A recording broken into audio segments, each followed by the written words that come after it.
Հակառակորդը շարունակում է համառորեն խախտել հրադադարի ռեժիմն ու կրել անդառնալի կորուստներ։ Այս անգամ առնվազն 7 զոհ։ Ադրբեջանական զինուժը մարտի 6-ի լուսաբացին առաջնային գծի տարբեր հատվածներում հրադադարը խախտել է ավելի քան 80 անգամ։ Հայ դիրքապահների ուղղությամբ 60 եւ 80 մմ ականանետներից Իստիգլալ, Han, Դեշեկա, ՌՊԿ եւ այլ զինատեսակներից արձակելով 4500 կրակոց։ Փորձ են կատարել եւ ստացել են ուժգին հակահարված, ունեն բազմաթիվ կորուստներ։ Սովորաբար իրենք հարձակվում են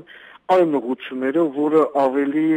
այսպես ասած, հեշտ մատչելի է։ Ադրբեջանական զինուժը հյուսիսային Շահումյանի ուղղությամբ կիրառել է նաև 23 մմ-անոց զենիթային կայանք։ Պաշտպանության բանակի առաջապահ ուժերը հակահարված են հասցրել։ Շարքից հանվել է հակառակորդի առնվազն 3 զինվոր եւ զենիթային կայանքը։ Նույն ժամանակահատվածում Լեռնային Ղարաբաղի զինված ուժերի Մարտակերտյան ուղղության ստորաբաժանումները կանխարգելիչ գործողություններ են իրականացրել հակամարտ զորքերի շփման գծի հյուսիս-արևելյան հատվածում։ Մարտերի ընթացքում ոչնչացվել է ադրբեջանական հատուկ նշանակության ստորաբաժանման 4 զինծառայող։ Լեռնային,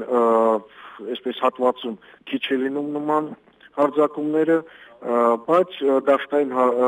հատվածներում ավելի հաճախակի է լինում եւ